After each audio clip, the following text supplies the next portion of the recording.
내가 감히 나를 속여? 이게 다 무슨 짓거리야? 내가 대체 뭘 어쨌다는 거야? 진정하고 얘기해. 아직도 모른 척해? 내 아버지가 건물 청소부인 거 내가 다 알았다고. 내가 오늘 신사동 건물에 사무실 보러 갔다가 계단을 쓸고 있는 사람이 내 아버지더라? 이렇게 수준 떨어지는 집안인 줄 알았으면 처음부터 만나지도 않았어. 내가 강북구 같은 곳에 사는 게 다 이유가 있었네. 청소부 딸 주제에 명품백은 무슨? 다 가짜지? 너 지금 무슨 소리를 하는 거야? 너 이러는 거 모욕이야. 모욕죄라고. 모욕? 사실을 말한 게 어떻게 모욕이야? 내가 얼마나 황당한 줄 알아? 내가 누군데?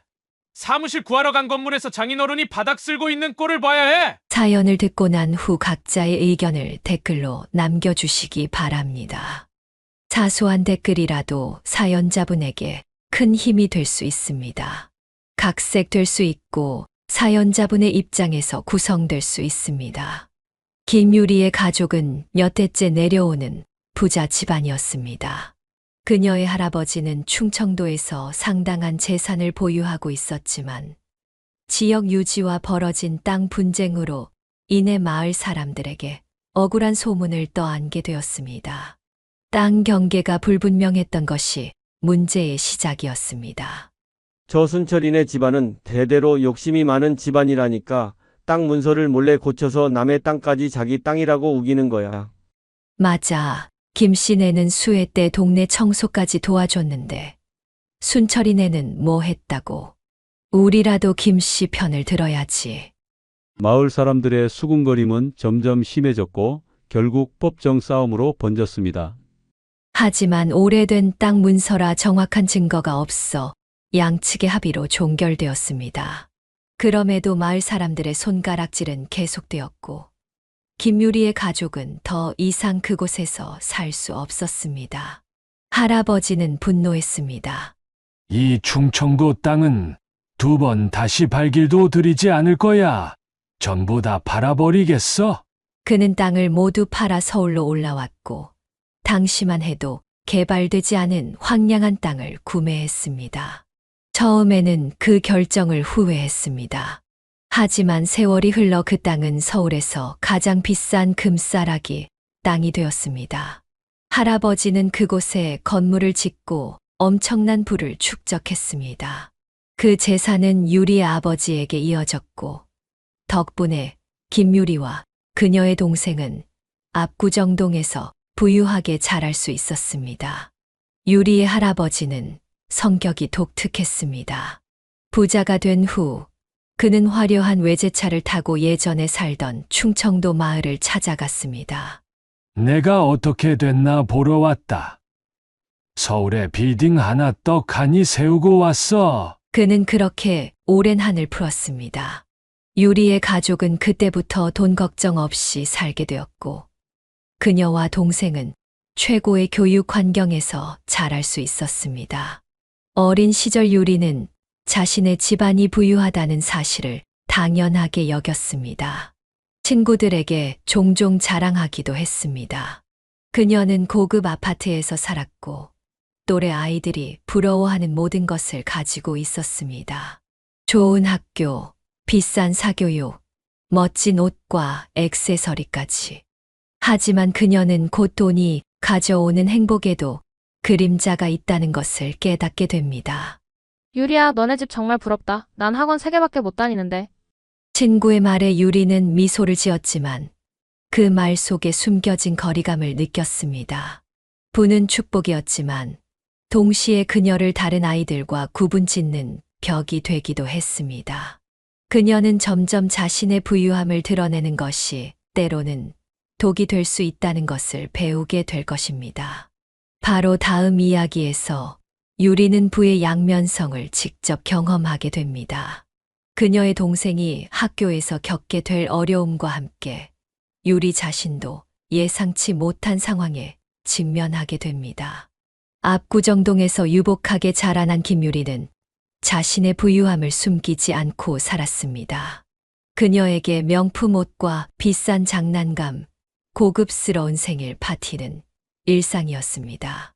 하지만 초등학교에 입학하면서 그녀는 돈이 사람들 사이에 보이지 않는 계급을 만들어낸다는 쓰라린 현실을 맞닥뜨리게 되었습니다.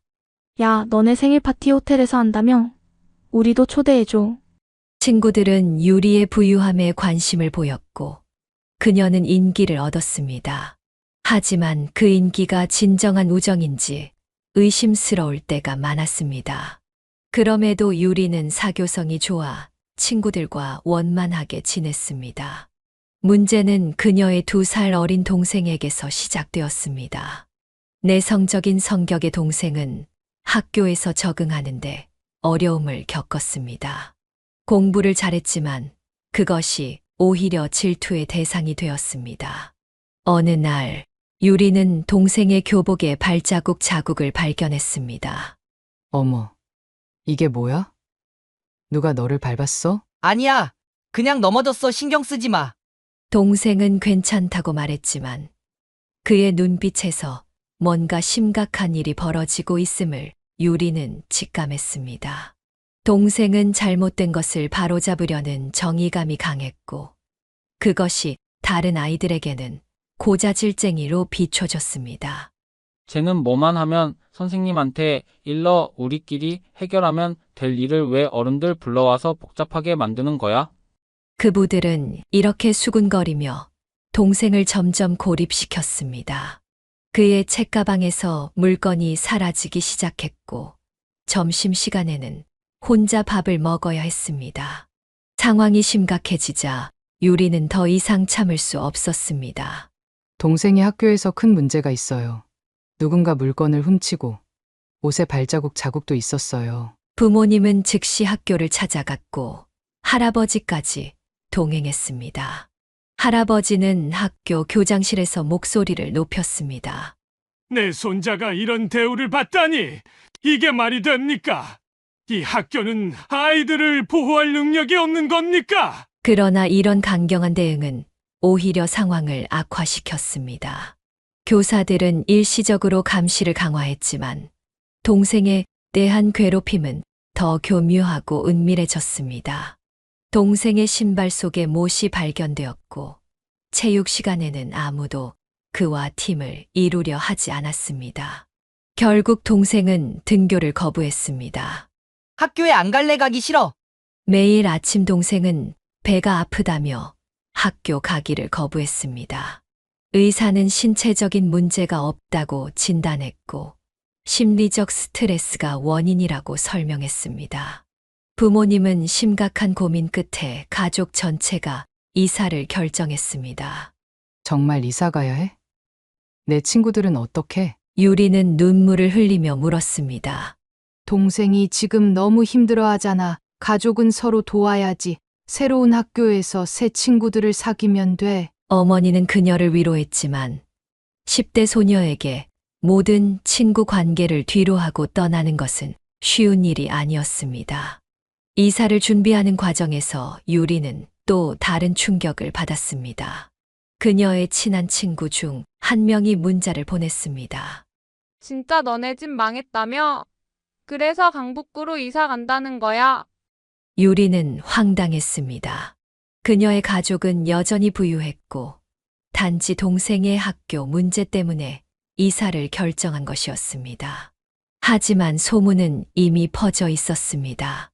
아니야. 우리 집은 여전히 잘 살아. 그냥 동생 학교 문제 때문에. 그러나 아무도 그녀의 해명에 귀 기울이지 않았습니다. 마지막 날 유리의 송별회에 온 친구는 단 2명뿐이었습니다. 나머지는 이미 그녀를 몰락한 부잣집 딸로 낙인 찍고 멀리하기 시작했습니다. 새 출발은 쉽지 않았습니다. 동생은 새 학교에 적응하며 조금씩 밝아졌지만 유리는 사춘기의 반항심으로 가득 찼습니다. 이 동네 진짜 별로야. 학원도 변변찮고 친구들도 너무 촌스러워. 그녀는 새 학교에서 자신을 소개할 때마다 원래 압구정동에 살았어 라고 덧붙였습니다. 그것은 그녀가 여전히 다른 계급임을 강조하는 방식이었지만 오히려 새 친구들과 거리를 만들었습니다. 부모님은 그녀의 적응을 돕기 위해 노력했습니다. 유리야, 주변 환경은 중요하지 않아. 내가 어디서 살든 넌 똑같은 사람이야. 진짜 중요한 건 내 마음가짐이야. 하지만 10대 소녀에게 이런 말은 그저 어른들의 교훈처럼 들릴 뿐이었습니다. 유리는 여전히 압구정동의 친구들에게 연락을 시도했지만 대부분 그녀를 피했습니다. 결국 모든 관계가 끊어지며 그녀는 큰 상처를 받았습니다. 이 경험은 유리에게 돈과 계급이 우정과 인간관계에 어떤 영향을 미치는지 뼈저리게 느끼게 했습니다. 그녀는 부의 양면성을 직접 체험했고 이것은 앞으로 그녀의 삶에 큰 영향을 미치게 될 것입니다. 대학에 입학한 그녀는 고등학교 때의 상처를 뒤로하고 대학 생활에서는 인정받는 사람이 되고 싶었습니다. 첫 오리엔테이션에서 그녀는 자연스럽게 자신의 과거를 꺼내기 시작했습니다. 사실 나 원래 압구정동에 살았었어. 거기서 초중학교 다 나왔어. 그녀의 말에 동기들은 관심을 보였습니다. 강남에서 온 학생은 어딘지 모르게 달라 보였기 때문이었습니다. 진짜. 우와. 압구정이면 완전 부자네. 거기 집값 장난 아닌데. 그럼 사립국제학교 같은 데 다녔겠네. 영어 잘하겠다. 유리는 이런 반응이 기분 좋았습니다. 강북구에서 느꼈던 소외감을 대학에서는 느끼고 싶지 않았기 때문이었습니다. 그녀는 과거 압구정동에서의 생활을 종종 이야기하며 동기들 사이에서 자신의 위치를 세워나갔습니다. 우리 집 앞에 유명한 카페 있었는데 연예인들 자주 왔어. 한 번은 내가 아이돌이랑 엘리베이터를 같이 탄 적도 있어. 그러나 이런 태도가 모두에게 호감을 샀던 것은 아니었습니다. 몇몇 동기들은 유리가 지나치게 과거 이야기만 한다고 느꼈습니다.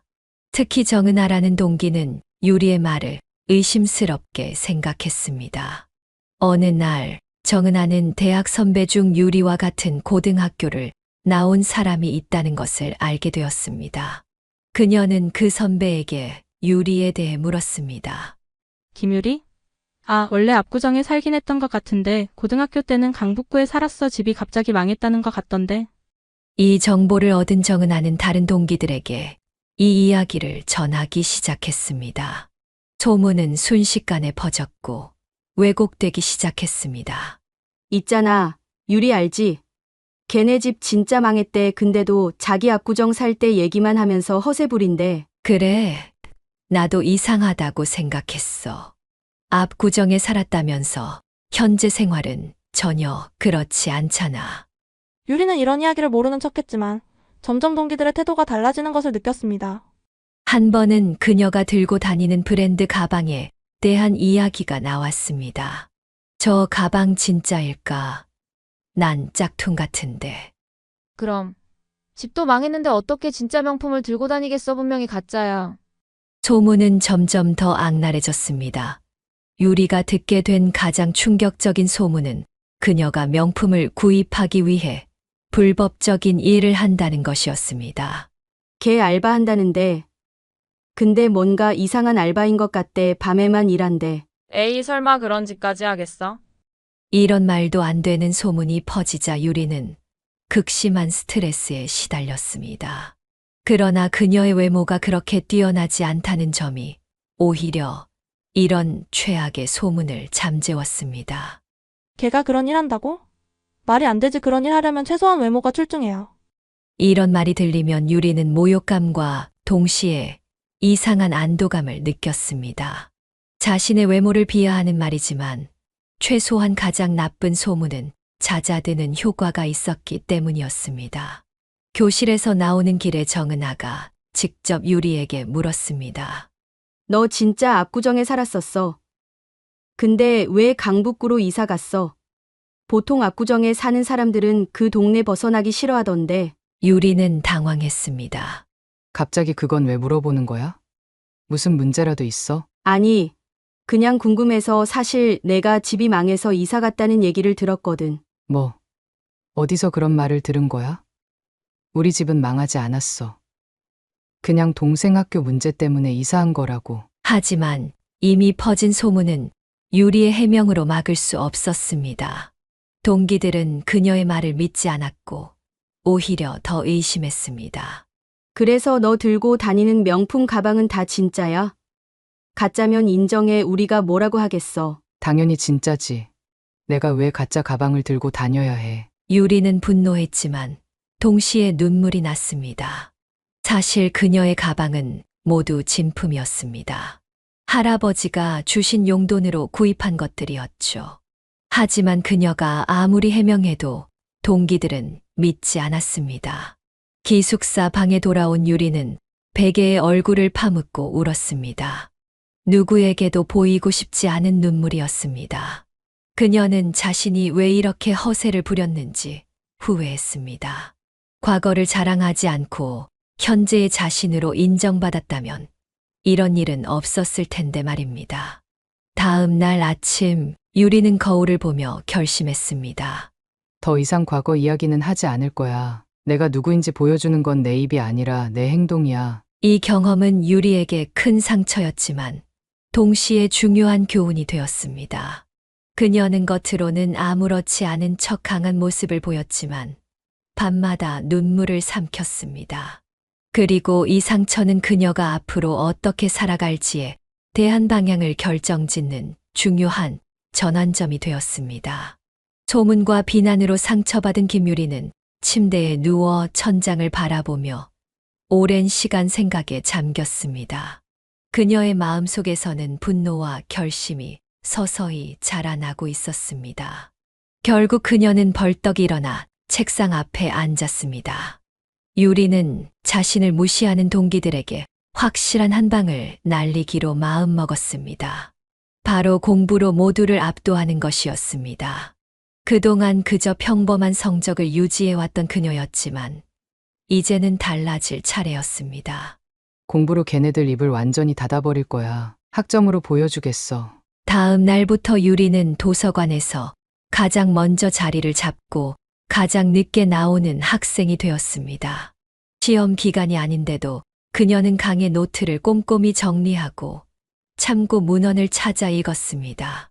동기들은 그녀의 갑작스러운 변화에 의아해했습니다. 야, 김유리 요즘 왜 저래? 갑자기 도서관에서 살더니. 몰라, 뭔가 정신 차린 것 같기도 하고. 근데 좀 무섭다. 공부할 때 눈빛이 살기 가득해.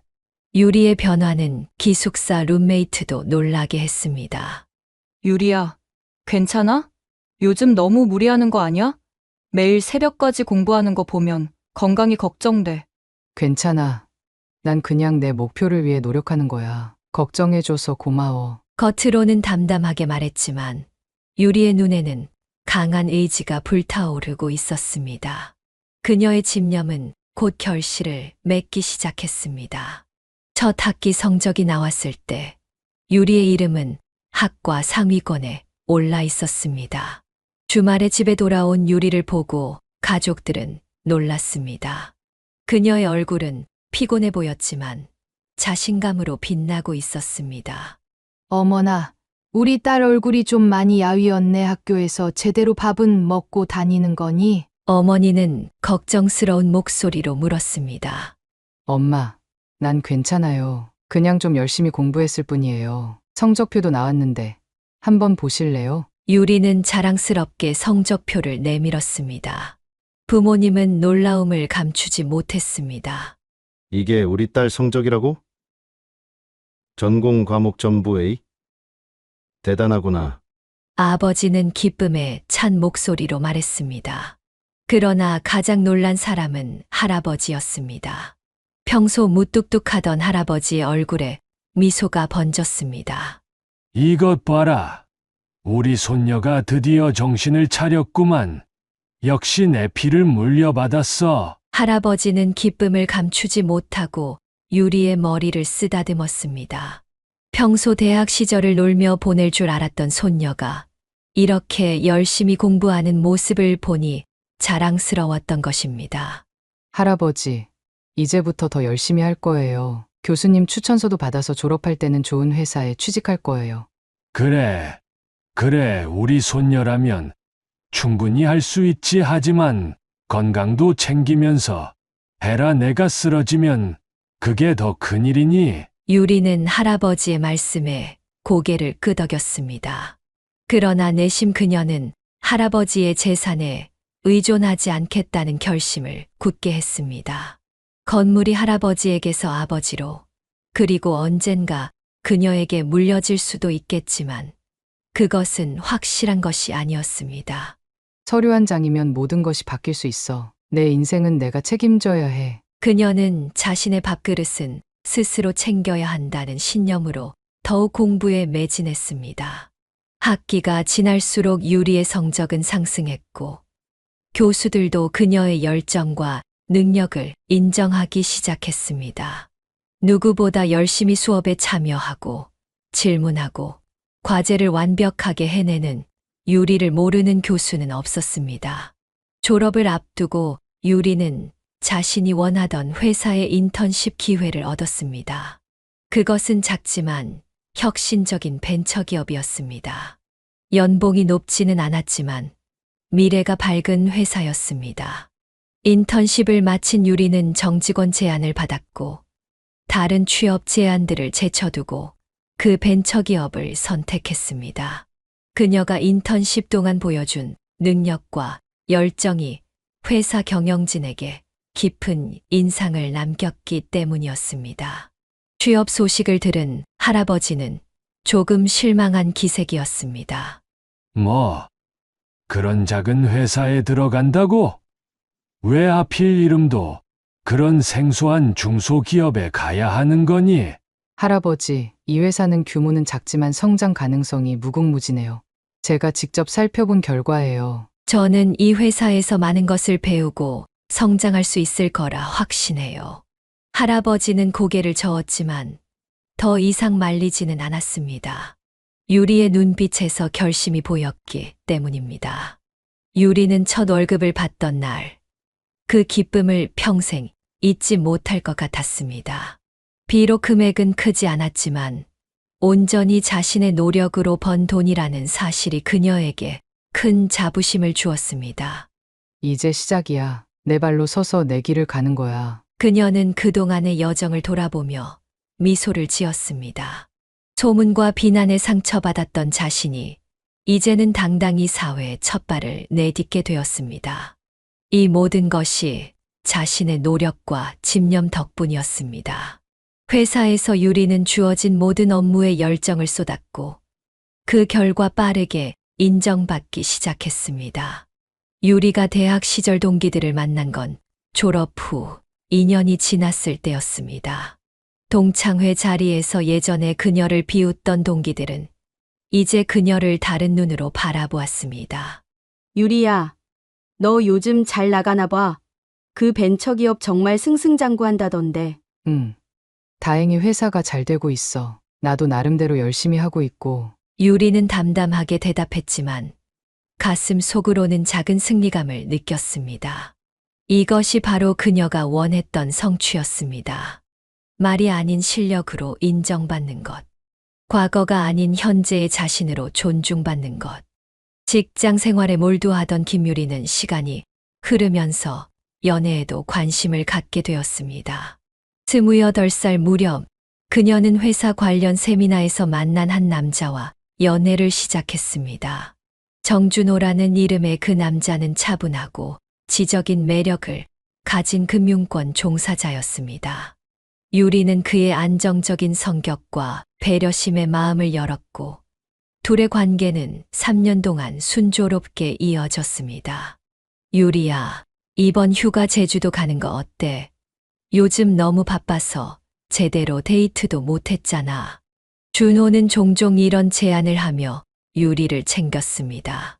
그들의 관계는 서로 존중하고 배려하는 모습이었고 주변 사람들도 잘 어울리는 커플이라고 생각했습니다. 31살이 되던 해 유리는 준호와의 결혼을 진지하게 고민하고 있었습니다. 그런데 어느 날 준호의 노트북을 빌려 사용하던 중 충격적인 사실을 알게 되었습니다. 메신저가 자동 로그인되어 있었고 그곳에는 준호와 친구들 간의 대화방이 열려 있었습니다. 근데 진짜 유리네 집 신사동에 건물 있다며? 대박이네. 근데 걔가 좀 인색한 것 같아. 내가 벌써 3년이나 만났는데. 해외여행 한번 제대로 보내준 적이 없어. 내가 제안해도 항상 자기 돈은 자기가 낸다고. 그래도 장기 투자 가치는 있잖아. 결혼하면 그 건물 내 거 되는 거 아니야? 그렇긴 한데 솔직히 유리는 내 스타일은 아니거든. 결혼해서 돈 걱정은 없을 것 같은데 나중에 내가 바람 피우지 않을 자신이 없어. 화면을 읽는 유리의 손이 떨렸습니다. 잠시 눈을 감고 심호흡을 했지만 충격은 가시지 않았습니다. 자신이 사랑한다고 믿었던 사람이 그저 돈을 보고 자신을 만났다니. 3년이라는 시간이 모두 거짓이었던 것입니다. 다음 날 유리는 준호를 만나 대화방의 내용에 대해 물었습니다. 난 그냥 장난으로 한 말이야. 친구들이랑 농담하는 거였어. 그걸 왜 그렇게 심각하게 받아들이는 거야? 준호는 당황하며 변명했지만 유리의 마음은 이미 돌이킬 수 없이 무너져 내렸습니다. 장난. 3년을 만나면서 내가 그저 돈덩어리로만 보였어. 내가 원했던 건 내가 아니라 우리 집 재산이었던 거야? 유리의 목소리가 떨렸습니다. 눈물을 참으며 그녀는 단호하게 말했습니다. 우리 이제 만나지 말자. 끝이야. 준호는 그녀를 붙잡으려 했지만 유리는 뒤돌아보지 않고 떠났습니다. 그날 밤 그녀는 오랫동안 울었습니다. 자신의 판단력을 의심하게 되었고 누구도 믿을 수 없다는 생각이 들었습니다. 이별 후 유리는 자신의 일상으로 돌아가려 했지만 쉽지 않았습니다. 밥도 제대로 먹지 못했고 잠도 설쳤습니다. 회사에서도 집중력이 떨어져 실수를 자주 했습니다. 유리 씨, 괜찮아요? 요즘 많이 피곤해 보여요. 동료의 걱정에 그녀는 억지 미소를 지었습니다. 네, 괜찮아요. 그냥 좀 바빠서 그래요. 그렇게 거의 1년이 흘렀습니다. 유리는 겉으로는 일상을 유지했지만 내면은 여전히 상처로 가득했습니다. 한때 활기차고 자신감 넘치던 그녀는 이제 생기를 잃은 채 하루하루를 버티고 있었습니다. 대학교 친구 민지는 유리의 상태를 보고 걱정했습니다. 유리야, 너 언제까지 이렇게 살 거야? 벌써 헤어진 지 1년이 다 되어 가는데. 난 괜찮아. 혼자 있는 게 편해. 아니, 전혀 괜찮아 보이지 않아. 너 거울 봤어? 완전 헬쑥해졌어. 이제 새로운 사람도 만나고 그래야지. 연애? 됐어. 다시는 그런 거 안 할 거야. 민지는 한숨을 쉬었습니다. 이봐, 한 남자가 나쁜 놈이었다고 세상 모든 남자가 그런 건 아니잖아. 내가 괜찮은 사람 소개시켜 줄게. 그냥 한 번만 만나봐. 됐다니까. 난 관심 없어. 유리야, 식사 한 번 하는 게 뭐가 그렇게 어려워? 내가 32살이란 거 알아? 이러다가 골든타임 다 놓친다. 유리는 친구의 끈질긴 설득에 결국 입을 열었습니다. 그 사람한테 뭐라고 말했어? 우리 집 얘기는 안 했지. 당연하지. 유리는 잠시 생각에 잠겼습니다. 준호의 배신 이후로 그녀는 자신의 집안 배경을 철저히 숨겨왔습니다. 쇼핑도 절제했고 명품도 더 이상 구매하지 않았습니다. 그러면서 자신이 좋아하는 브랜드 가방들도 대부분 중고로 팔아버렸습니다. 그래, 딱 한 번만. 소개팅에서 더 이상 발전하지는 않을 거야. 그냥 밥만 먹고 끝낼 거니까 기대하지 마. 민지는 환하게 웃었습니다. 알았어. 이번 주말에 만날 수 있대. 내가 다 준비할게. 유리는 여전히 마음이 내키지 않았지만 친구를 실망시키고 싶지 않았습니다. 그렇게 그녀는 1년 만에 새로운 만남을 앞두게 되었습니다. 소개팅 전날 밤, 유리는 옷장 앞에서 오랫동안 고민했습니다. 무엇을 입어야 할지, 어떤 가방을 들어야 할지. 결국 그녀는 가장 평범한 옷과 가장 저렴한 가방을 선택했습니다. 이번에는 정말 나 자신으로만 만날 거야. 겉모습이나 배경이 아니라 진짜 나를 보고 좋아해 줄 사람이 있다면 그때 생각해 보자. 그녀는 거울 속 자신의 모습을 바라보며 작은 희망을 품었습니다. 이별의 상처를 딛고 새로운 시작을 할 수 있을까? 그녀의 마음은 여전히 두려움으로 가득했지만 한 걸음 내디딜 용기를 찾고 있었습니다. 소개팅 당일 김유리는 긴장된 마음으로 약속 장소에 도착했습니다. 카페 입구에서 민지가 알려준 특징의 남자를 찾아 둘러보는데 창가에 앉아있던 한 남자가 그녀를 향해 손을 흔들었습니다. 그가 바로 오늘의 소개팅 상대 박지훈이었습니다. 김유리 씨죠? 반갑습니다. 저는 박지훈이라고 합니다. 지훈은 자리에서 일어나 정중하게 인사했습니다. 유리는 그의 첫인상에 적잖이 놀랐습니다. 훤칠한 키에 깔끔한 옷차림, 그리고 자신감 있는 미소가 인상적이었습니다. 네, 안녕하세요. 기다리셨죠? 아니요. 방금 왔어요. 자리에 앉으시죠. 자리에 앉아 대화를 나누면서 유리는 지훈에 대해 조금씩 알아갔습니다. 그는 마케팅 회사를 운영하면서 최근에는 암호화폐 투자로 상당한 수익을 올렸다고 했습니다. 요즘은 주로 무슨 일을 하세요? 유리가 물었습니다. 제 본업은 온라인 마케팅 분야예요. 작은 회사를 운영하고 있죠. 그런데 2년 전에 암호화폐에 투자했는데 운이 좋게도 꽤 성공했어요. 그래서 지금은 두 가지를 병행하고 있습니다. 와, 대단하네요. 암호화폐는 위험하다고 들었는데 용기가 있으신 것 같아요. 운이 좋았을 뿐이에요. 주변에 망한 사람들도 많거든요. 저는 원금 이상은 투자하지 않는다는 원칙이 있어서 다행히 큰 위험 없이 수익을 봤습니다. 대화가 이어지면서 지훈은 자신이 삼성동에 살고 있다는 것과 미국에서 MBA를 마쳤다는 이야기도 했습니다. 유리는 점점 이 남자에게 호감을 느끼기 시작했습니다. 단순히 외모나 조건 때문만은 아니었습니다. 그의 이야기 방식이 진솔하고 겸손해 보였기 때문이었습니다. 첫 만남 이후 둘은 자연스럽게 두 번째, 세 번째 데이트를 이어갔습니다. 영화도 보고 함께 식사도 하고 한강공원을 산책하기도 했습니다. 지훈은 데이트 비용을 계산할 때마다 유리에게 물었습니다. 이번에는 제가 계산할게요. 어떠세요? 아니에요. 우리 같이 내요. 제가 내 몫은 제가 낼게요. 정말요? 보통 여자분들은 남자가 다 내는 걸 좋아하던데. 저는 그런 거 불편해요. 서로 평등하게 부담하는 게 더 편하거든요. 지훈은 유리의 태도에 오히려 호감을 표했습니다. 솔직히 말하면 저도 그런 방식이 좋아요. 요즘 시대의 데이트 비용을 남자가 다 부담해야 한다는 건 좀 구시대적인 것 같아서요. 서로 독립적인 경제력을 가진 성인으로서 평등하게 나누는 게 맞는 것 같아요. 이 대화 이후 둘은 본격적으로 연애를 시작했습니다. 유리는 오랜만에 마음을 열었고 이전 연애에서 받았던 상처도 조금씩 치유되는 느낌이었습니다. 특히 지훈이 데이트 비용을 정확히 55로 나누자는 제안은 그녀에게 안정감을 주었습니다. 매번 계산하는 게 좀 번거롭지 않아? 유리가 어느 날 물었습니다. 그러게, 우리 이렇게 하면 어때? 데이트 비용 전용 통장을 하나 만들어서 매달 일정 금액을 각자 넣어두는 거야. 그리고 데이트할 때 그 통장으로 결제하는 거지. 좋은 생각이네.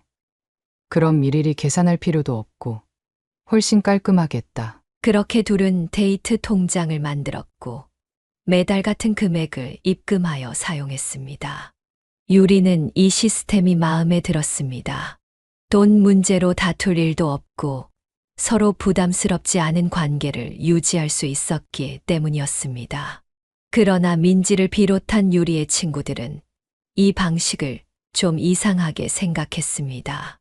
데이트 통장이라고? 이건 뭐 사업 동업자도 아니고 좀 딱딱하지 않아? 민지는 카페에서 유리를 만났을 때 의아해했습니다. 나는 오히려 편해. 누가 얼마나 냈는지 따질 필요도 없고 모든 게 투명하잖아. 그래도 연애인데 좀 더 자연스러워야 하지 않을까? 그리고 그 통장은 누구 이름으로 만든 거야? 남자친구 이름으로 했어. 왜? 그럼 결국 그 사람이 연말 정산 때 모든 혜택을 받는 거 아니야? 카드 사용액이 다 그 사람 이름으로 되어 있을 텐데. 유리는 그 생각을 미처 못했다는 듯 잠시 눈을 크게 떴습니다. 하지만 곧 어깨를 으쓱했습니다. 그래도 상관없어. 어차피 우리는 정확히 반반 내는 거니까 그 정도 혜택은 별로 중요하지 않아. 너 정말 변했다. 예전에는 이런 세세한 것까지 다 따졌잖아. 사람이 달라지기도 하는 거지. 난 이 방식이 편해. 무엇보다 지훈이가 돈 때문에 날 만난다는 생각이 들지 않아서 좋아. 유리는 이전 남자친구에게 받았던 상처를 생각하며 말했습니다. 준호와 달리 지훈은 그녀의 재산에 관심을 보이지 않았고, 오히려 자신의 경제적 능력을 과시하지 않으려 노력하는 것 같았습니다. 연애 6개월 차, 둘의 관계는 더욱 깊어졌습니다. 서로의 취향과 생활 패턴에 익숙해졌고, 작은 다툼이 있어도 금방 화해하는 건강한 관계로 보였습니다. 유리는 오랜만에 안정감을 느꼈습니다. 유리야, 혹시 지훈 씨랑 결혼까지 생각하고 있어? 어느 날 어머니가 물었습니다. 아직 그런 얘기는 안 했어요. 하지만 나쁘지 않을 것 같아요. 그래. 엄마는 내가 행복해 보여서 좋구나. 근데 그 사람에게 우리 집 이야기는 했니? 아니요. 아직은 말 안 했어요. 굳이 말할 필요는 없을 것 같아서요. 어머니는 잠시 걱정스러운 표정을 지었습니다. 언젠가는 말해야 하지 않을까? 결혼을 생각한다면 서로에 대해 솔직해야 하지 않겠니? 나중에요. 지금은 그냥 우리 관계 자체를 즐기고 싶어요. 유리는 지훈에게 신사동 건물 이야기를 하지 않았습니다. 아직은 그가 자신의 배경이 아닌 자신 자체를 좋아하는지 확인하고 싶었기 때문이었습니다. 그리고 지금까지 그는 그녀의 기대를 충족시키고 있었습니다. 연애를 시작한 지 1년이 지나면서 김유리와 박지훈의 관계는 한층 더 깊어졌습니다. 서로의 취향과 생활 패턴에 익숙해졌고, 함께하는 시간이 늘어나면서 자연스럽게 미래에 대한 이야기도 나누게 되었습니다. 어느 가을 저녁 한강이 내려다 보이는 레스토랑에서 식사를 하던 중 지훈이 조심스럽게 입을 열었습니다. 유리야, 우리 만난 지도 벌써 1년이 넘었네. 앞으로 우리 어떻게 될지 한번 생각해 본 적 있어? 유리는 와인잔을 손가락으로 돌리며 잠시 생각에 잠겼습니다. 그녀도 이미 생각해 본 주제였습니다. 생각해 본 적 있어. 우리 나이도 있고, 이제 진지하게 미래를 고민할 때가 된 것 같기도 하고. 지훈의 눈이 반짝였습니다. 그래, 나도 그렇게 생각해. 솔직히 말하면 난 너랑 결혼하고 싶어. 어떻게 생각해? 갑작스러운 고백에 유리는 살짝 당황했지만 마음 한구석에서는 기대하고 있던 말이기도 했습니다. 나도 너랑 함께하는 미래를 생각해봤어. 하지만 결혼은 정말 큰 결정이잖아. 서두르지 말고 천천히 알아가면서 결정하는 게 어떨까? 물론이지. 나도 너무 서두르고 싶진 않아. 그냥 우리 둘 다 같은 방향을 바라보고 있다는 걸 확인하고 싶었을 뿐이야. 대화는 자연스럽게 결혼 후의 생활로 이어졌습니다. 어디에 살지, 아이는 몇 명을 가질지, 각자의 커리어는 어떻게 할지 등 다양한 주제를 나누었습니다. 며칠 후 지훈의 아파트에서 영화를 보던 중 그는 갑자기 현실적인 문제를 꺼냈습니다. 그런데 결혼하려면 신혼집도 마련해야 하고 결혼식 비용도 들고 우리 둘이 어떻게 준비하면 좋을까? 유리는 차분하게 대답했습니다. 우리 둘 다 어느 정도 모아둔 돈이 있으니까 반반 부담하면 될 것 같아. 신혼집은 적당한 아파트로 시작하고 나중에 여유가 생기면 더 좋은 곳으로 옮기는 건 어때? 지훈은 조금 망설이다가 말을 이었습니다. 사실 내가 요즘 암호화폐 시장이 좀 불안정해서 투자금 일부를 빼놓은 상태야. 그래도 괜찮은 액수는 있어서 결혼 자금으로 쓸 수 있을 거야. 그럼 다행이네. 나도 꾸준히 모아온 돈이 있으니까 걱정 마. 침묵이 흐르다가 지훈이 갑자기 예상치 못한 질문을 던졌습니다. 근데 혹시 내 부모님은 사위에게 어느 정도까지 지원해 주실 수 있을까? 내가 궁금해서 그러는데 보통 여자 부모님들은 결혼할 때 딸에게 뭔가 해주시잖아. 유리는 이 질문의 순간 굳어졌습니다. 지훈이 갑자기 이런 질문을 하리라고는 예상하지 못했습니다. 글쎄, 그건 잘 모르겠어. 우리 부모님이랑 그런 이야기를 해본 적이 없어서. 아, 그래? 부모님 직업이 뭐셨더라? 내가 기억을 못하겠네. 우리 아버지는 회사원이셨어. 지금은 퇴직하셨고. 지훈은 잠시 생각에 잠기더니 좀 더 직접적인 질문을 던졌습니다. 혹시 사위에게 외제차 한 대 정도는 선물해 주실 수 있는 형편이신지 궁금해서. 요즘 결혼하면 장인어른이 사위에게 차 한 대 선물하는 경우도 많다던데. 유리는 숨이 막혔습니다. 이 질문은 단순한 호기심이 아니라고 느꼈습니다. 신사동에 건물이 있는 부유한 집안이었지만 유리는 그동안 이 사실을 지훈에게 말하지 않았습니다. 그리고 지금 그가 묻는 것은 유리에게 불편함을 주었습니다. 외제차.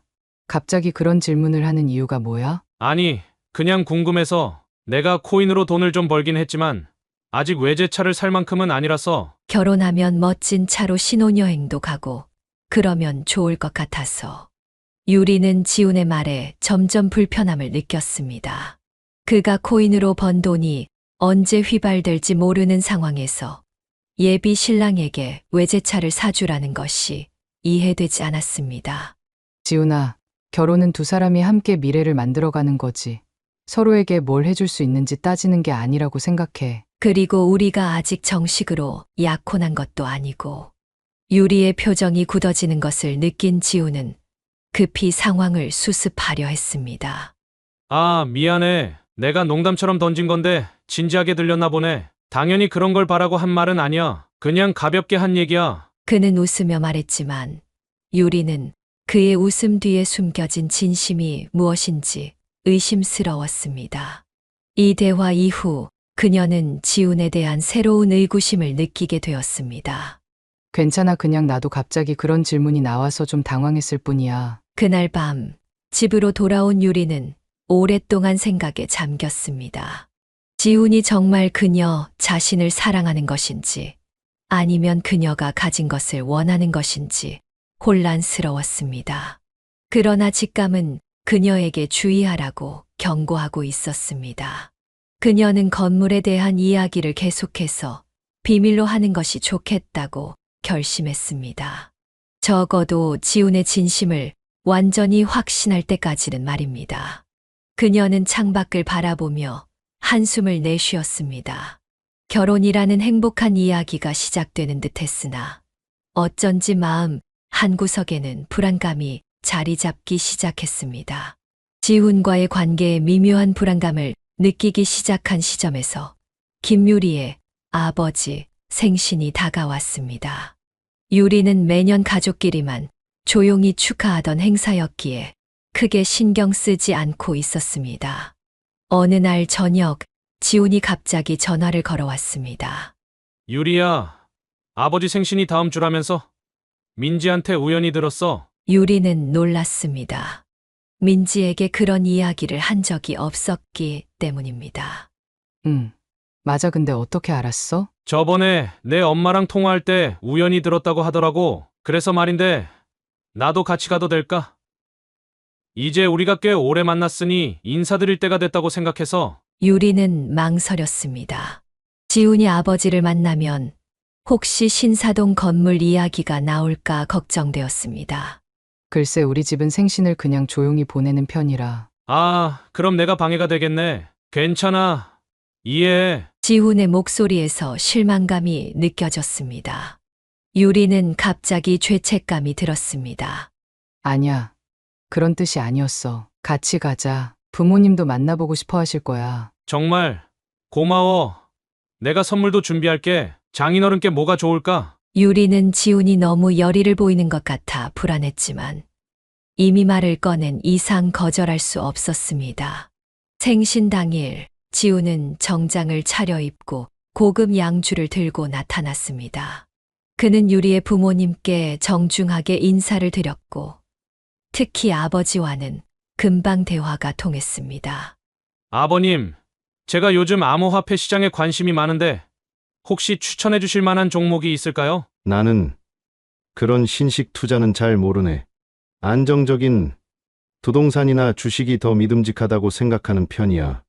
역시 경험에서 우러나오는 지혜는 다르네요. 저도 좀 더 안정적인 투자를 고민해 봐야겠습니다. 다행히 식사 내내 건물 이야기는 나오지 않았습니다. 아버지는 자신의 과거 회사 생활에 대해 이야기했고, 지우는 열심히 경청하는 모습을 보였습니다. 유리는 안도의 한숨을 내쉬었습니다. 식사를 마치고 돌아오는 길에 지훈이 말했습니다. 장인어른 정말 멋있으시다. 경험도 많으시고 지혜로우신 것 같아. 그래? 다행이다. 아버지도 마음에 들어 하신 것 같아. 그런데 말이야. 다음 달이면 우리 어머니 생신이신데 유리도 같이 왔으면 해. 어머니도 한번 뵙고 싶어 하셔. 유리는 잠시 망설였지만 자신도 지훈의 가족을 만나볼 필요가 있다고 생각했습니다. 그래, 좋아. 나도 어머님 뵙고 싶어. 어떤 선물이 좋을까? 어머니는 명품 좋아하시는데 향수 같은 게 어떨까? 유리는 지훈의 조언을 따라 유명 브랜드의 향수를 구입했습니다. 비싼 가격이었지만 첫인상이 중요하다고 생각했습니다. 지훈의 어머니 생신날, 그들은 강남의 고급 레스토랑에 도착했습니다. 지훈의 가족들과 친척들이 모여 있었고 분위기는 생각보다 형식적이었습니다. 어머니, 이쪽이 제가 말씀드렸던 김유리입니다. 아, 네, 만나서 반갑습니다. 지훈의 어머니는 유리를 위아래로 훑어보았습니다. 그녀의 시선이 불편했지만 유리는 미소를 유지했습니다. 어머님, 생신 축하드립니다. 작은 선물이지만 받아주세요. 유리는 정성스럽게 포장한 향수를 건넸습니다. 지훈의 어머니는 선물을 열어보더니 표정이 변했습니다. 어머, 이런 걸 다 난 향수를 안 뿌리는데. 요즘 젊은 사람들은 선물 전에 취향을 좀 알아보고 사는 것이 예의 아닌가? 유리는 당황했습니다. 지훈이 추천한 선물이었는데 어머니가 향수를 안 쓴다는 사실을 알려주지 않았던 것입니다. 죄송합니다, 어머님. 제가 미리 확인하지 못했네요. 괜찮아요. 다음부턴 좀 더 신경 써서 준비하세요. 유리는 얼굴이 화끈거렸습니다. 지훈은 아무 말도 하지 않고 어색하게 웃기만 했습니다. 식사가 끝나갈 무렵 갑작스러운 일이 벌어졌습니다. 지훈이 자리에서 일어나더니 모두의 시선이 집중된 가운데 한쪽 무릎을 꿇었습니다. 오늘 저에게 특별한 날입니다. 어머니의 생신을 축하드리면서 동시에 제 인생의 가장 중요한 결정을 하려고 합니다. 그는 주머니에서 작은 상자를 꺼내 유리 앞에 내밀었습니다. 유리야, 너랑 함께 평생을 살고 싶어. 나랑 결혼해 줄래? 유리는 완전히 얼어붙었습니다. 이런 상황을 전혀 예상하지 못했습니다. 주변에서는 환호성과 박수 소리가 터져 나왔습니다. 모든 사람들이 지켜보는 가운데 유리는 어쩔 수 없이 고개를 끄덕였습니다. 지훈은 그녀의 손가락에 반지를 끼워 주었고 더 큰 박수 소리가 울려 퍼졌습니다. 집으로 돌아오는 차 안에서 유리는 말없이 창밖만 바라보았습니다. 왜 그래? 기쁘지 않아? 왜 미리 말해주지 않았어? 난 전혀 준비가 안 됐었어. 깜짝 이벤트로 하고 싶었어. 다들 좋아했잖아. 그건 너희 가족이지. 내 마음은 아니야. 이렇게 갑자기 프로포즈를 하다니. 난 아직 충분히 생각할 시간이 필요해. 이미 받아들였잖아. 이제 우리 약혼한 거야. 유리는 더 이상 말을 잇지 못했습니다. 갑작스럽게 진행된 상황에 머리가 어지러웠습니다. 다음 날부터 지훈은 마치 결혼이 확정된 것처럼 행동하기 시작했습니다. 우리 결혼식은 호텔에서 해야 해. 내가 마케팅 사업을 하는 사람인데 체면도 있고 비용은 걱정 마. 내가 주식이랑 코인으로 번 돈이 있으니까. 신혼여행은 몰디브 어때? 아, 그리고 나 요즘 신사동에 사무실 자리 알아보고 있어. 한강 뷰가 있는 고층으로 생각 중인데 어떻게 생각해? 유리는 지훈의 허세 가득한 계획들을 들으며 점점 불안해졌습니다. 그가 정말 그런 비용을 감당할 수 있을지 의문이었고 무엇보다 그의 진심이 의심스러웠습니다. 너무 서두르는 거 아닐까? 예산도 생각해야 하고. 걱정 마. 다 계획이 있어. 나 요즘 사업 확장도 준비 중이고 투자도 잘 되고 있으니까. 하지만 유리는 지훈이 실제로 어떤 일을 하는지, 그의 재정 상태가 어떤지 정확히 알지 못했습니다. 그저 그가 하는 말만 믿어야 했습니다. 밤마다 유리는 이 상황에 대해 깊이 생각했습니다. 지훈과의 결혼이 정말 자신이 원하는 것인지, 아니면 그저 상황에 떠밀려 결정된 것인지 혼란스러웠습니다. 이렇게 급하게 결정하는 게 맞는 걸까? 지훈이 정말 나를 사랑해서 그러는 걸까? 아니면 다른 이유가 있는 걸까? 그녀의 마음속에는 점점 결혼에 대한 회의감이 커져갔습니다. 혼란스러운 마음을 안고 지내던 어느 날 오후, 김유리의 휴대폰이 요란하게 울렸습니다. 발신자 화면에 지훈의 이름이 떠 있었습니다. 여보세요? 유리야, 지금 어디야? 당장 얘기할 게 있어. 중요한 거야. 지훈의 목소리는 평소와 달리 분노로 떨리고 있었습니다. 유리는 등줄기에 식은땀이 흐르는 것을 느꼈습니다. 집이야. 무슨 일인데 그래? 그대로 있어. 내가 지금 갈게. 전화가 끊겼고 유리는 불안감에 휩싸였습니다. 지훈이 이렇게 격앙된 목소리로 말한 적은 처음이었습니다. 무슨 일이 벌어진 걸까? 20분 후 아파트 현관문이 거칠게 두드려졌습니다. 유리가 문을 열자마자 지훈이 화가 치밀어 오른 얼굴로 거실로 쳐들어왔습니다. 내가 감히 나를 속여? 이게 다 무슨 짓거리야? 유리는 공포에 질렸습니다. 지훈의 눈은 광기로 충혈되어 있었고 주먹을 불끈 쥐고 있었습니다. 내가 대체 뭘 어쨌다는 거야? 진정하고 얘기해. 아직도 모른 척해. 내 아버지가 건물 청소부인 거 내가 다 알았다고. 내가 오늘 신사동 건물에 사무실 보러 갔다가 계단을 쓸고 있는 사람이 내 아버지더라? 유리는 충격으로 말문이 막혔습니다. 지훈은 계속해서 욕설을 퍼부었습니다. 이렇게 수준 떨어지는 집안인 줄 알았으면 처음부터 만나지도 않았어. 내가 강북구 같은 곳에 사는 게 다 이유가 있었네. 청소부 딸 주제에 명품백은 무슨, 다 가짜지? 유리의 뺨이 화끈거렸습니다. 그녀는 분노로 몸을 떨었습니다. 너 지금 무슨 소리를 하는 거야? 너 이러는 거 모욕이야. 모욕죄라고. 모욕? 사실을 말한 게 어떻게 모욕이야? 내가 얼마나 황당한 줄 알아? 내가 누군데? 사무실 구하러 간 건물에서 장인어른이 바닥 쓸고 있는 꼴을 봐야 해? 갑자기 방문이 열리고 유리의 아버지가 나타났습니다. 그는 지훈의 고함 소리를 듣고 나온 것이었습니다. 여기서 무슨 소란이야? 누구를 청소부라고 했나? 지훈은 잠시 당황했지만 곧 더욱 오만한 태도를 취했습니다. 아, 장인어른이라고 불러드려야 할지 청소 아저씨라고 불러드려야 할지 모르겠네요. 오늘 신사동에서 걸레질 하시는 거 봤습니다. 체면 좀 생각하시지. 사위될 사람 앞에서 그런 꼴을 보이시면 어떡합니까? 유리는 아버지가 격분할 것이라 예상했지만 뜻밖에도 아버지는 비웃음을 지었습니다. 자네가 본 게 맞군. 내가 오늘 건물을 점검하느라 청소 상태를 확인하고 있었지. 점검? 하하, 말도 안 되는 변명이네요. 직접 걸레 들고 닦으시던데요. 유리의 아버지는 서랍에서 서류 뭉치를 꺼내 지훈의 얼굴 앞에 던졌습니다. 이 멍청한 놈. 자네가 사무실 보려던 그 건물이 내 거야. 내가 청소부가 아니라 건물주라고? 이게 등기부등본이야. 내 이름 적혀있지? 지훈의 얼굴에서 핏기가 싹 가셨습니다. 그는 서류를 떨리는 손으로 들어 확인했습니다. 분명 유리 아버지의 이름으로 된 건물 소유권 증명서였습니다. 이게 어떻게 하니? 이럴 수가. 내 건물은 내가 직접 관리한다. 관리인들이 구석구석 제대로 청소하는지 확인하는 건 당연한 일이지. 자네 같은 허세꾼은 이해 못하겠지만. 지훈은 서류를 내려놓고 태도를 180도 바꿨습니다. 아, 오해였군요. 정말 죄송합니다. 제가 순간 너무 놀라서. 장인어른, 아니 회장님 용서해 주세요. 유리는 경멸스러운 눈빛으로 지훈을 쳐다보았습니다. 이제 와서 뭘 바꿔.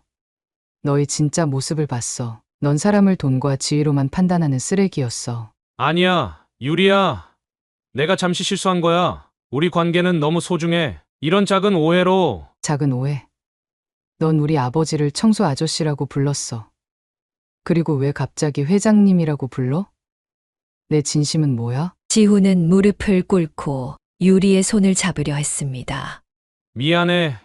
정말 미안해. 난 너를 사랑해. 그리고 사실 내가 요즘 사업이 안 좋아서 코인도 많이 떨어지고. 유리가 비웃으며 그의 손을 뿌리쳤습니다.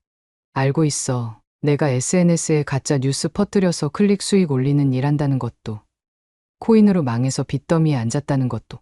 지훈의 얼굴이 창백해졌습니다. 그의 모든 비밀이 드러난 것입니다. 어떻게 알았어? 다 조사했어. 내가 외제차 타고 다니는 것도 렌트카였지. 삼성동 아파트도 친구 거 빌린 거고, 사기꾼은 오히려 너라고. 지훈은 완전히 패닉에 빠졌습니다. 그는 갑자기 울부짖기 시작했습니다. 제발, 날 버리지 마. 내가 다 잘못했어. 난 그냥 내가 부자인 줄 모르고 나도 성공하고 싶었어. 이제 다 솔직하게 말할게. 제발 한 번만 용서해줘. 유리의 아버지가 차갑게 말했습니다. 우리 집 대문 밖으로 나가주시지. 다시는 내 딸 앞에 나타나지 마라. 안 그러면 경찰에 신고할 거니까. 그렇게 알고? 지훈은 마지막으로 애원하는 눈빛을 보냈지만 유리와 아버지의 단호한 태도 앞에서 더 이상 할 말이 없었습니다. 그는 자존심까지 내던지고 바닥을 기다시피 현관을 향해 기어갔습니다. 제발 기회를. 나 유리 없이 못 살아. 유리는 지훈의 애처로운 모습에도 냉정함을 유지했습니다. 문이 닫히자 그녀는 깊은 한숨을 내쉬었습니다. 아버지, 죄송해요. 이런 사람을 데려와서. 아버지는 딸의 어깨를 토닥였습니다. 괜찮다. 결혼 전에 그 사람의 본 모습을 알게 되어 다행이야. 이런 인간과 평생을 살았다고 생각해봐. 유리는 고개를 끄덕였습니다. 비록 마음은 아팠지만 지훈의 가면이 벗겨진 지금 그녀는 오히려 해방감을 느꼈습니다. 가짜 사랑보다는 차라리 혼자인 게 낫다고 생각했습니다. 지훈과의 파혼 이후 김유리는 그와 관련된 모든 것을 정리했습니다. 휴대폰에서 지훈의 번호를 차단하고 SNS 친구 목록에서도 삭제했습니다. 데이트 통장도 해지했고 그가 선물했던 물건들은 모두 박스에 담아 창고에 처박아 두었습니다. 그녀는 철저하게 지훈을 자신의 생활에서 지워나갔습니다. 하지만 지훈은 그렇게 쉽게 포기하지 않았습니다. 파혼 사흘 후 유리가 회사에서 퇴근하는데 지훈이 회사 앞에서 기다리고 있었습니다. 유리야, 제발 내 말 좀 들어봐. 내가 정말 큰 실수를 했어. 정말 미안해. 지훈은 꽃다발을 들고 유리 앞에 무릎을 꿇었습니다. 주변 동료들이 쳐다보기 시작했고 유리는 당혹스러웠습니다. 여기서 이러지 마. 우리 끝났다고 했잖아. 더 이상 볼 일 없어. 내가 진심으로 반성하고 있어. 내 가치를 몰라봐서 죄송해. 한 번만 용서해줘. 내가 평생 너한테 잘할게. 유리는 그를 무시하고 지나치려 했지만 지훈은 계속 따라오며 사정했습니다. 결국 회사 경비원이 출동해 지훈을 제지했고 유리는 택시를 타고 달아났습니다. 이튿날은 더 심각했습니다. 지훈이 신사동 건물까지 찾아가 유리의 아버지를 만나려 했던 것입니다. 경비원들의 제지에도 불구하고 강제로 들어가려 했고 결국 유리의 아버지와 마주치게 되었습니다. 장인어른, 제발 저 좀 도와주세요. 유리를 다시 만나게 해주세요. 제가 잘못했습니다. 평생 후회하고 있어요. 유리의 아버지는 대걸레를 들고 있었는데 흥분한 지훈이 자꾸 다가오자 참지 못하고 대걸레로 그를 내리쳤습니다. 이 뻔뻔한 놈! 내 딸을 가지고 장난치다니! 당장 꺼져! 대걸레에 맞은 지훈은 비틀거리다 바닥에 넘어졌습니다. 주변에 있던 건물 직원들이 웃음을 참지 못했고 지훈은 창피함과 분노로 얼굴이 새빨개졌습니다. 이게 무슨 짓이에요? 저 폭행하셨어요? 해볼 테면 해봐. 내 건물에 불법 침입한 건 자네야. CCTV 다 있으니까. 결국 지훈은 꼬리를 내리고 건물을 빠져나갔습니다. 하지만 그것으로 끝이 아니었습니다. 그는 밤마다 유리의 집 앞에서 기다리거나 전화번호를 바꿔가며 계속 연락을 시도했습니다. 이건 스토킹이에요. 경찰에 신고할 거예요. 유리가 마지막으로 경고했을 때 지우는 더 이상 저항하지 않았습니다. 알았어. 난 널 정말 사랑했어. 하지만 내가 그렇게 생각한다면 이제 포기할게. 결국 유리는 경찰에 스토킹 신고를 했고 지우는 경고를 받았습니다. 한 번만 더 접근하면 스토커 처벌법에 따라 처벌받게 된다는 경고에 그는 더 이상 나타나지 않았습니다. 몇 개월이 지나고 유리는 천천히 일상을 회복해 나갔습니다. 그녀는 연애보다는 자신의 커리어에 집중했고 취미 생활도 새롭게 시작했습니다. 유리야, 우리 동아리에서 좋은 사람 소개시켜 줄까?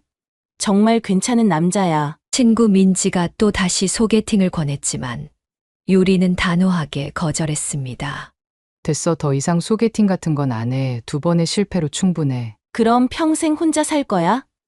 너도 이제 30 중반이잖아. 혼자 사는 게 어때서? 난 내 삶에 만족해. 그리고 정말 좋은 사람이 나타난다면 그건 자연스러운 만남을 통해서였으면 해. 유리는 이제 자신의 가치를 더 잘 알게 되었습니다. 남자친구가 없어도 결혼을 하지 않아도 충분히 행복할 수 있다는 것을 깨달았습니다. 그녀의 자신감은 업무 성과로도 이어졌고 회사에서 승진까지 하게 되었습니다. 하지만 부모님은 여전히 딸의 결혼을 걱정했습니다. 유리야, 엄마가 너무 걱정돼. 이번 일 때문에 평생 결혼을 안 할 생각은 아니지? 어머니가 조심스럽게 물었습니다. 엄마, 걱정 마세요. 제가 적절한 때에 좋은 사람 만나면 그때 생각할게요. 억지로 찾아 나서진 않을 거예요. 알았다.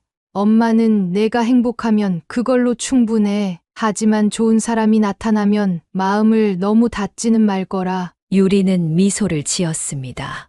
부모님의 걱정을 이해했지만 그녀는 이제 자신의 판단을 더 신뢰했습니다. 사람을 보는 눈이 점점 좋아질 거예요. 2번의 실패가 저를 더 강하게 만들었으니까요. 시간이 흐르면서 유리는 과거의 상처를 완전히 치유했습니다. 그녀는 종종 도서관에서 책을 읽거나 카페에서 여유롭게 시간을 보냈습니다. 자신만의 시간을 즐기는 법을 배운 것입니다. 어느 가을날 유리는 단풍이 아름다운 공원을 산책하고 있었습니다. 벤치에 앉아 책을 읽고 있는데 옆자리에 한 남자가 앉았습니다. 실례지만 그 책 정말 좋은 책이죠. 저도 얼마 전에 읽었는데 감동받았어요. 유리는 고개를 들어 남자를 바라보았습니다. 친절한 눈빛과 따뜻한 미소가 인상적이었습니다. 네, 정말 좋은 책이에요. 특히 주인공의 성장 과정이 인상적이더라고요. 자연스러운 대화가 이어졌고 두 사람은 책에 대한 이야기로 시간 가는 줄 모르게 대화를 나눴습니다. 헤어질 때 그 남자는 조심스럽게 물었습니다. 혹시 다음에 또 만나서 이야기를 나눌 수 있을까요? 유리는 잠시 생각했습니다. 그리고 미소를 지었습니다. 그래요. 좋아요. 그녀는 이번에는 서두르지 않기로 했습니다. 천천히 자연스럽게 알아가면서 신중하게 판단할 것입니다. 그리고 무엇보다 상대방의 진정한 가치를 볼 줄 아는 눈을 가지게 되었습니다. 유리의 새로운 시작은 그렇게 조용히 그러나 희망차게 시작되었습니다. 사연을 듣고 댓글을 남겨주시기 바랍니다. 사소한 의견일지라도 사연자분에게는 큰 힘이 됩니다. 노골적인 악성 댓글은 사연자분에게 상처가 될 수 있으니 삼가주시기 바랍니다.